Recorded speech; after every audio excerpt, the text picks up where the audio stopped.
Yon, kumusta kayo mga master? So, ito muli si Doc Arman sa Motaos nagbabalik. So, ngayon yung vlog natin na may share ako sa inyo kung paano mag-engine refresh ng NMAX version 1. Yan. So, tara, let's go!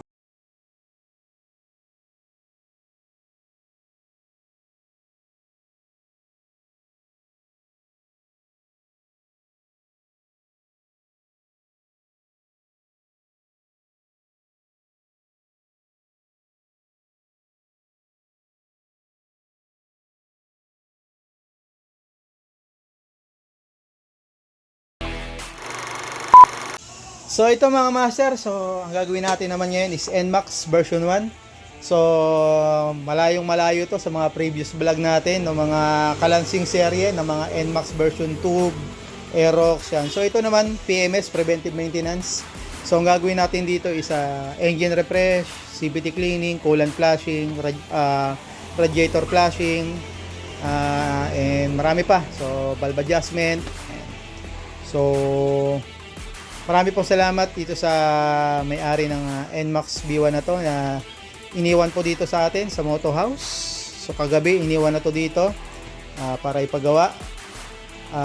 For the record po, first time lang po nito magpagawa sa atin at kami po ay nagpapasalamat at kayo po ay nagtitiwala sa amin sa inyong mga katulad dito sa mga motor ninyo na iniiwan dito. So pang ilang beses na po na mga kliyente, mga client na nag-iiwan po dito ng kanilang mga motor dahil sa nagtitiwala po sila sa atin. So maraming salamat po sa inyong lahat.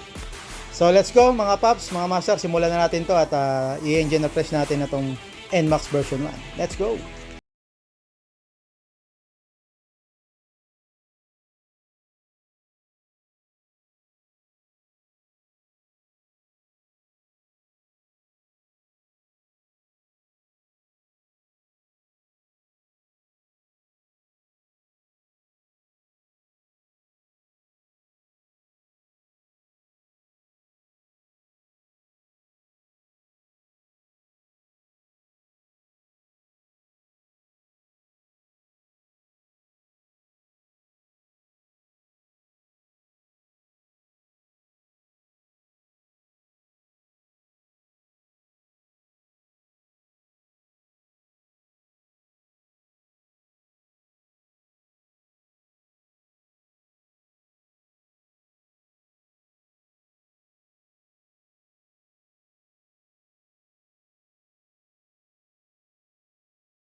Okay mga master, so maglilinis tayo ng yung chassis yung frame. Makita nyo.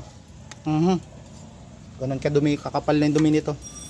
So yan, so gagamit tayo ng degreaser. Yan, degreaser.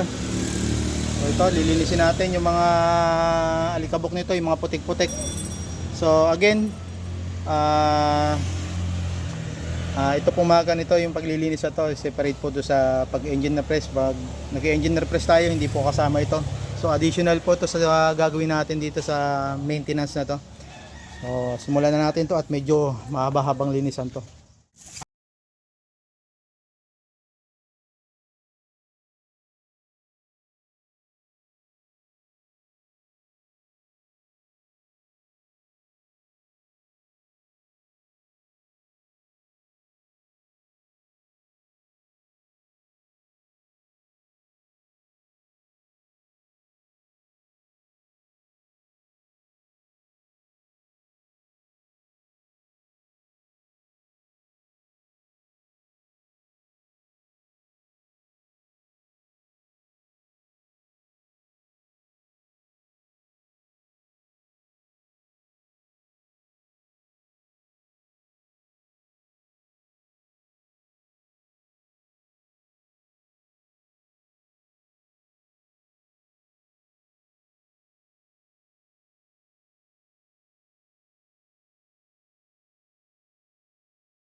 So ayan na mga master, natapos na nating hugasan to, linisin, tanggalin yung mga putik, alikabok.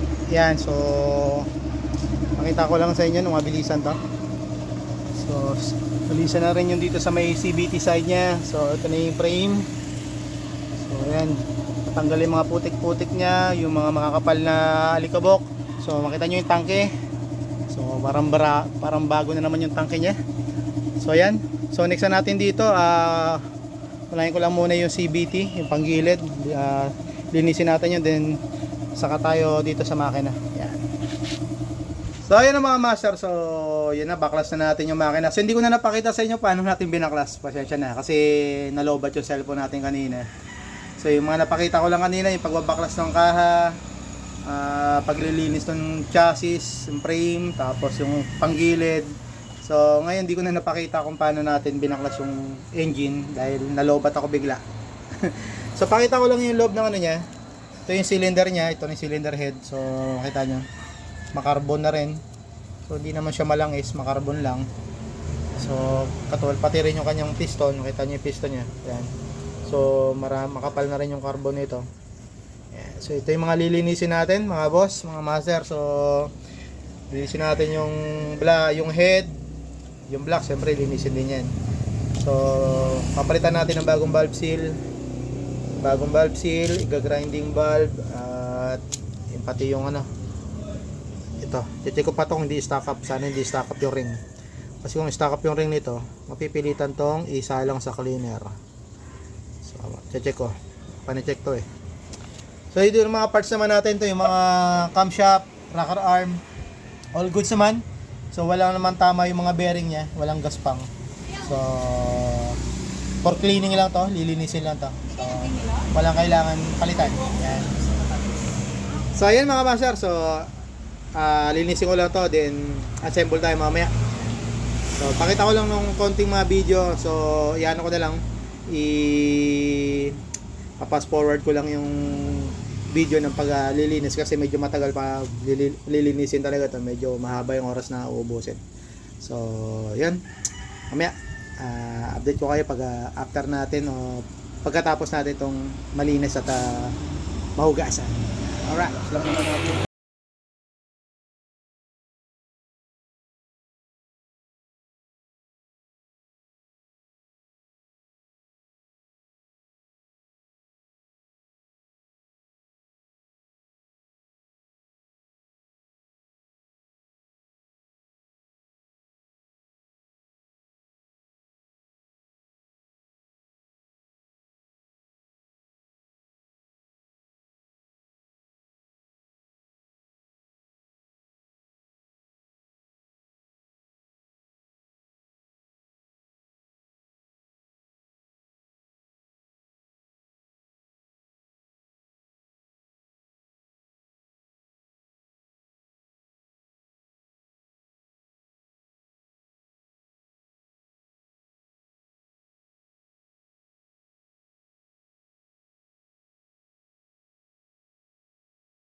Mga master, ginabi na tayo. Ginabi na naman. So, talagang grabe talaga pag mga NMAX. So, ito na. Start na natin tong motor na to para makauwi na. Okay. So, wala naman issue ng tunog to. Pero parinig ko lang yung tunog ng makina, syempre. Mamaya, bigla mo yung nagbago. Si Mini, tumatalon. Baka magbagsakan yung mga ano. So, okay naman yung makina, walang problema, walang ingay. So, all goods. Yun nga lang, yung sa napansin ko lang yung tumutunog sa kanyang ano, sa gearings. May konting kalampag, klak-klak. So, yun lang naman. So, okay na. So, I hope sana may natutunan kayo kahit konti dito sa ating ano, ginawang vlog ng NMAX version 1, engine refresh, preventive maintenance, CVT cleaning. Yan, so yung mga ginawa natin. So, kung bago lang po kayo dito sa channel natin, konting support, pa-like na lang po, tsaka pa-subscribes. So, ride safe tayo sa mga rides sa atin, mga paps, mga master, ingat po tayo. Bye-bye, God bless.